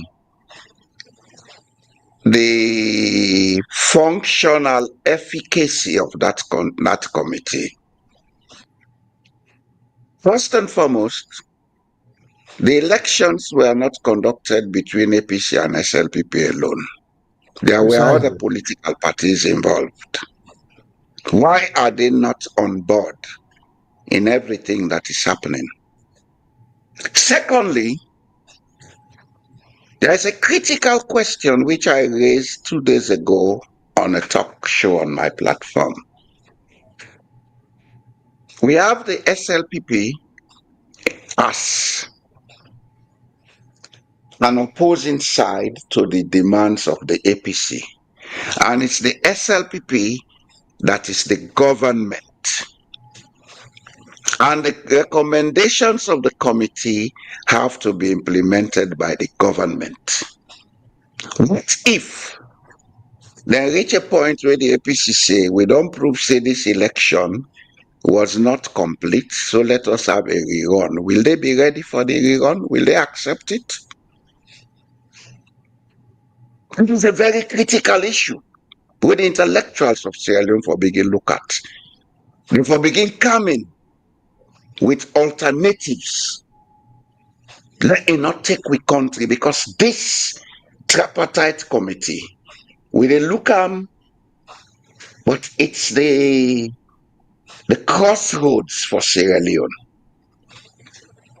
The outcome of the committee now go determine whether we go make progress as a country peacefully, or we go divergent as a polarized collective of people. That's why in the beginning I said I would do a disclaimer that everything I say here is my opinion. And I'm saying it out of experience. I worked in Sierra Leone from 1979 up to 1998. I am 20 years this year, just gone, in Norway. I had an opportunity to be part of the public life in this country. I see two countries of so much similarities, but with divergent social and socio-political structures. Sierra Leone is at the crossroads. The intellectuals of that country therefore begin take the country seriously. Otherwise, the outcome of voting they go on so go destroy we or make we. There's a lot faulty about that tripartite committee. There's a lot faulty. And because we lack for be people them where they shift blame, wetin dem call in psychology external locus of control people who not ready for take responsibility. Now the international community say so. Yes, international community they go by what we want. Not so that they dictate to we.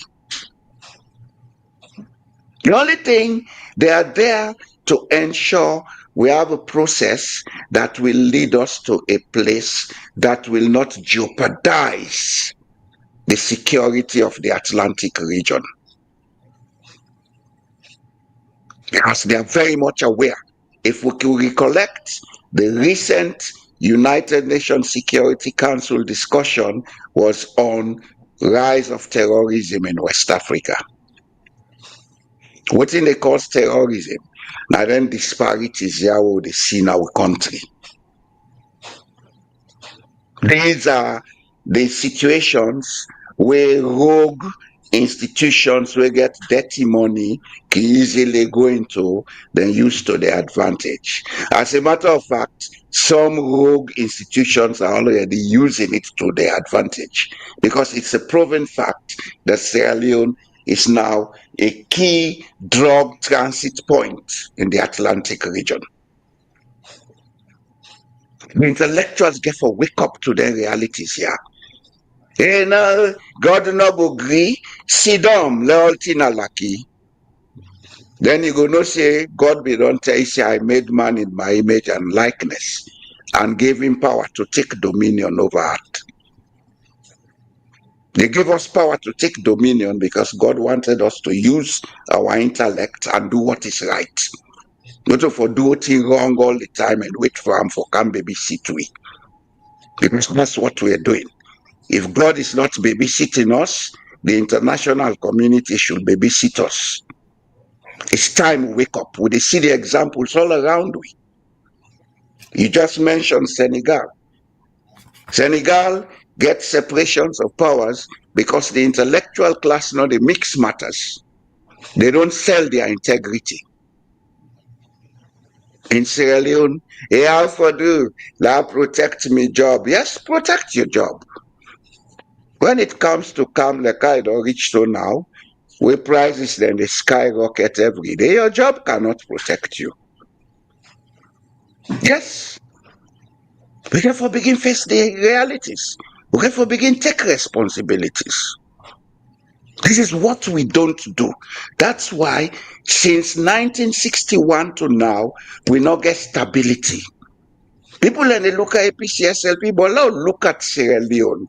Now we compare to countries around we. Look at Guinea. From 1958 to now, they've had only 6 leaders. Sierra Leone has had more than 14 leaders. Look at Liberia. Even though they went to war, well, we all know the reason make them go to war.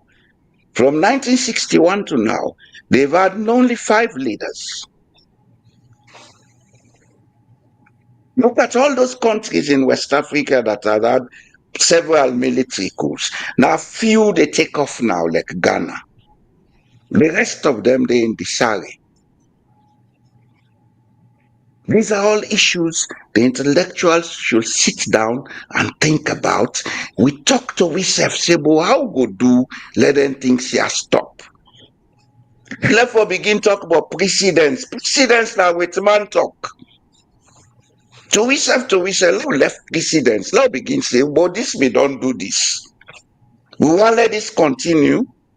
If we not let it continue, what will they do? Now we engage.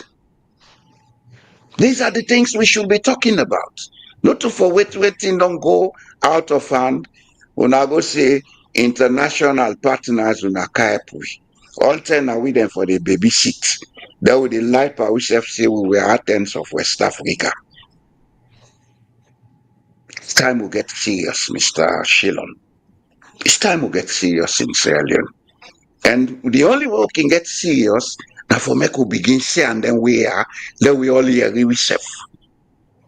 If what I'm saying hurts anybody, I'm sorry. But it has to be said. And we need to begin to take our country seriously because nobody can make our country better than we. We always want for the run. We be not run. Now we begin and they run and they pass through deserts, then call and temple run. Now that we want. If not that we want, let us begin sit down and talk to we self. Yes, there have been a lot of crimes committed. There should be provisions for retributions. But let it not be on the platform of vengeance. Because one of the things so they hold we back now too much vengeance. If we don't do a mushef, they can't on debt. Now we term for it. Eat what you get to eat. Mr. Shillon, that question is for you. What do we have in Sierra Leone that we eat? What have we developed as the wealth of the nation? What they eat? Money then they go trust, then they give it. Money they go bigger, then they give it. Now they sit down for it. And when people do nonsense, you get clubs and cabals formed, then they begin to protect them. So we think, oh, we don't see people that don't live that way. We see how they end up. The examples are right in front of us. And now we realize, say, we are passing here to make this place a better place for all of us and for generations yet unborn. If we destroy her, we left here destroyed. The one that will after we, then go suffer. Then go suffer. I will stop there, sir. Okay.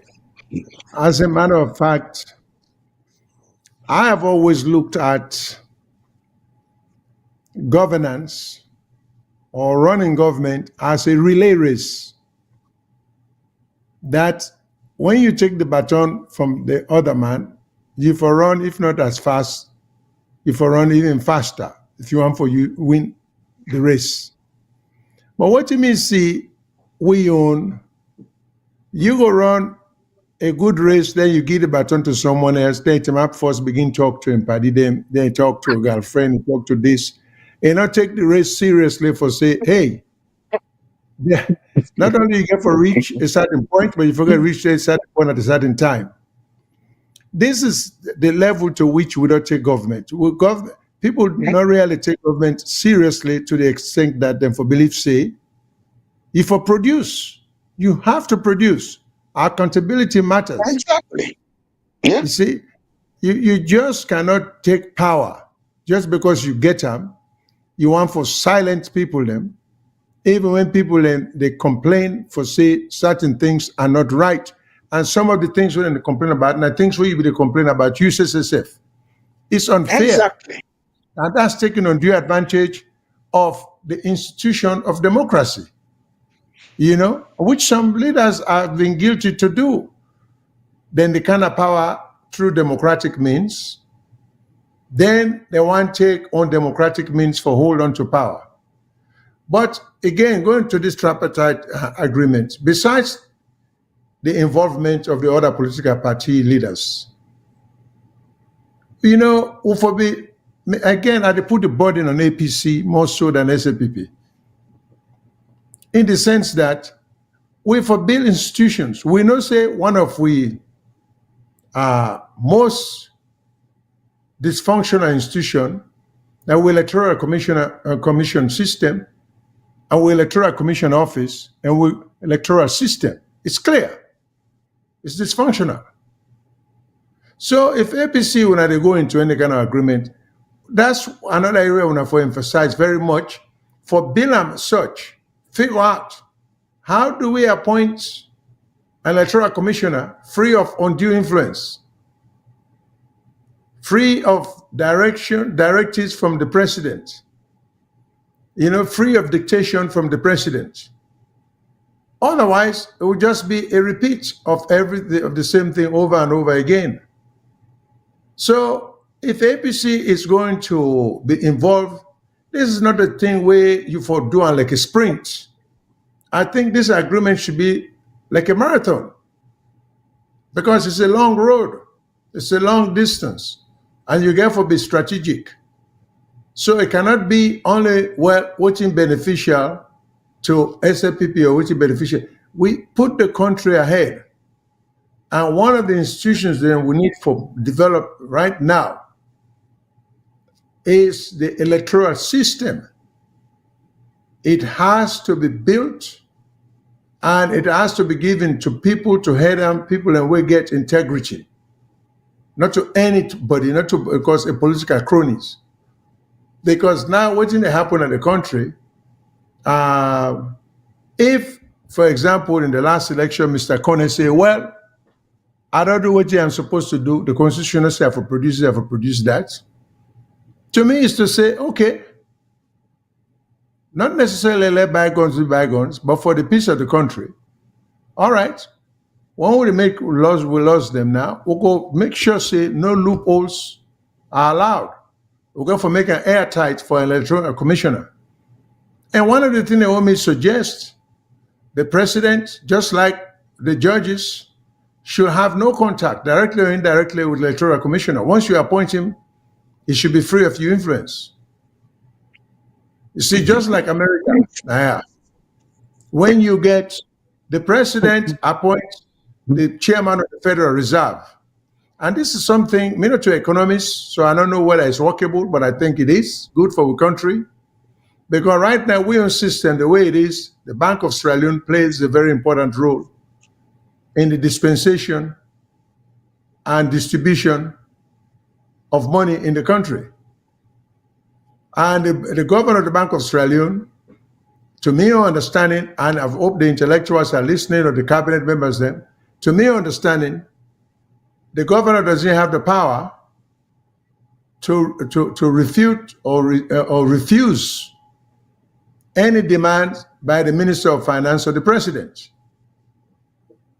He's under their control. Here in the United States, once the President appoints the Chairman of the Federal Reserve, he owns the economy.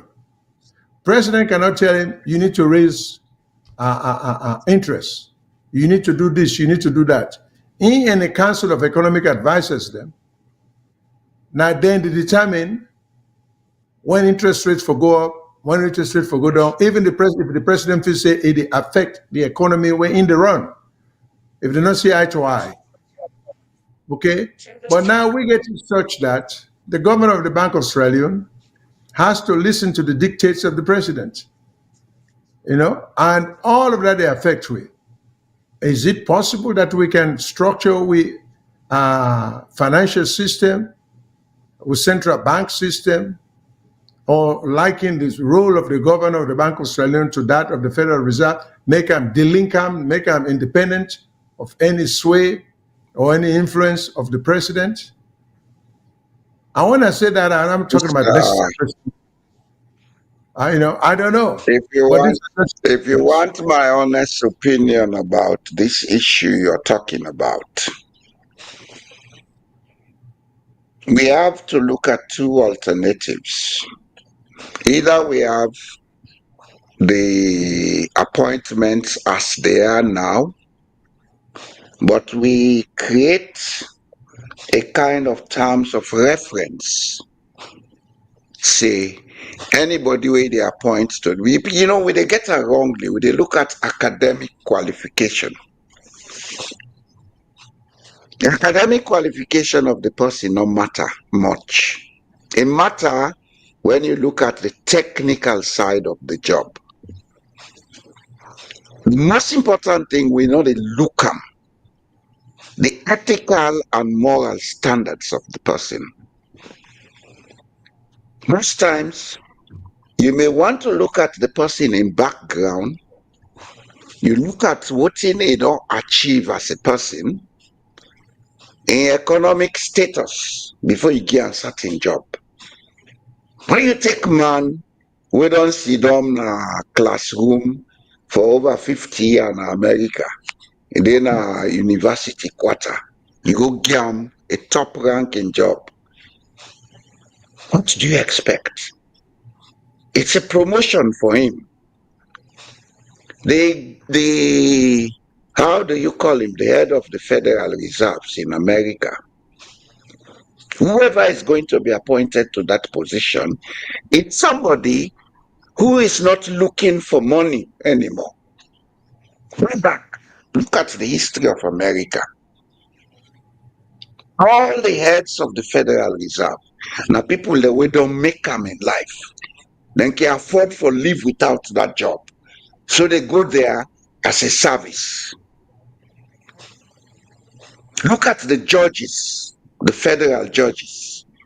All the people appointed. We, of course, America, I think that once you're appointed, it's a lifetime job. These people have made their mark in society. They're not going to go look for fame or money. But when we have a society where somebody has been living on maybe $60,000 per annum, you go get a job where they control 1 billion and more. You don't expect that person, for be honest. We are humans. Or you take somebody just coming from school, you go give them a responsibility for control resources and people. What should they expect? A mismanagement. It's unfortunate the young people and they're like, oh, they're not a get chance to. You need to have made certain things before you can do certain jobs. Otherwise, the job they overwhelm you. You know they go there with the wish for get corrupted, but you become corrupted. What they will get for begin understand, my Sierra Leone. To be wealthy is a skill to learn. If you don't understand how to be wealthy, it overwhelms you. And at the end of the day, you misuse your resources and you die. This is what we see with our politicians. 90% of them now adopt man them. When they go na power, the exposure to resources, they make them so overwhelmed that then they behave as if they are cousins of God. And they get corrupted. You can't forget a level of social and economic, emotional stability to handle certain jobs.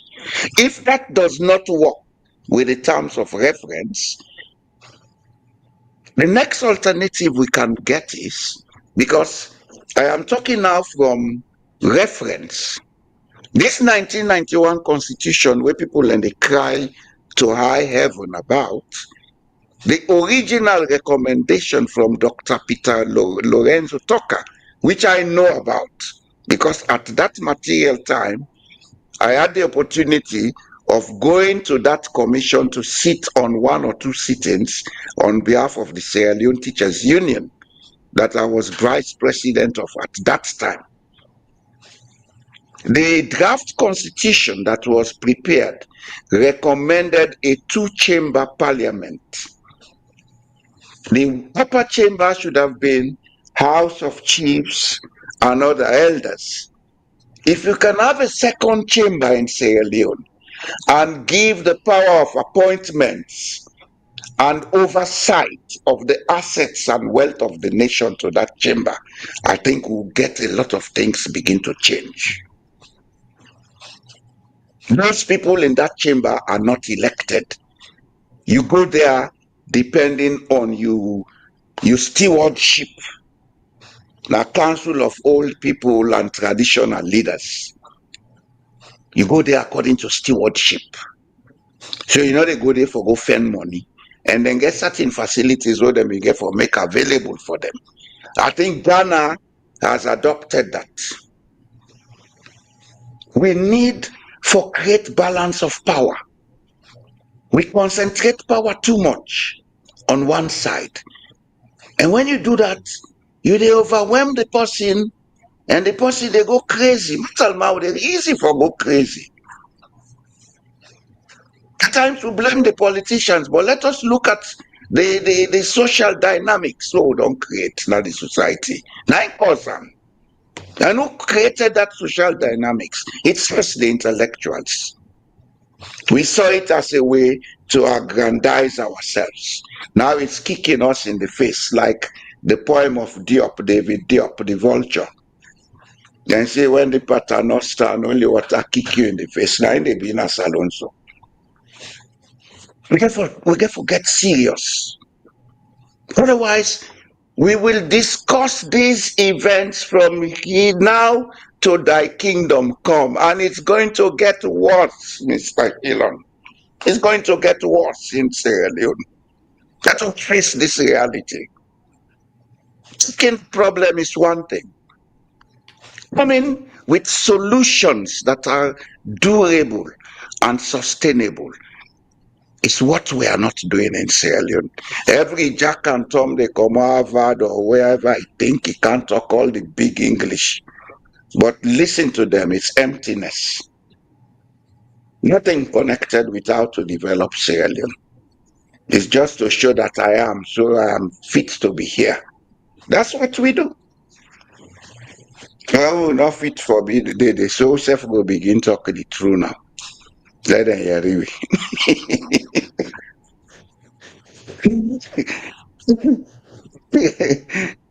We have to be serious, Mr. Shillon. We have to. For the sake of posterity. I agree. Well, as all good things, we're not almost at the end, we are at the end of the show. And it's always a pleasure to have somebody with the intellect and the knowledge of Mr. Jallo Jamboria, who makes, without a doubt, I will say even unparalleled contribution to the discussion. So I thank him very much, despite the fact that he had conflicting obligations. He really make it a point of duty for can join me on the show for we get and take advantage of his wisdom. So with that, I thank you very much, Mr. Jamboria. It's Thank always a God, pleasure. sir. We thank God. Now God keep me up first. Because some people be plan for Mecca go early. They been throw me over good bridge, but I still there. That's what you say, yeah. So you sound like the man with 9 lives. So, Well, I'm not a cat. Maybe I'm an alien. or you never know, maybe in your other life you may have been a cat, so you get many more lives left over, you know. But we greatly appreciate your presence. Thank you so much, sir. And to the audience, we appreciate our contribution, on our calls, on our comments, and we are taking up the time for listening, because in this world we live in, at this time of day or night, anywhere you're in the world, you get so many other things for do other than listening to. We did make all the comments there. So the fact that you choose we over other things that you may have done or could have done, we'll greatly appreciate that. So we want to know say we'll be back here next week. And this time a little earlier than we started today, but we've given you people the normal time. Normally we would have started at 3 and finished like an hour, 15 minutes ago. But we started late, so we're ending now. So thank you everybody for listening. Mr. Jamburia can say goodbye on his own, but to everyone, good night. Hey, Famble them, una thank you for listening to the nonsense we talk, and una there, una take sense out of them. Una good night. Malawi, Mondesia.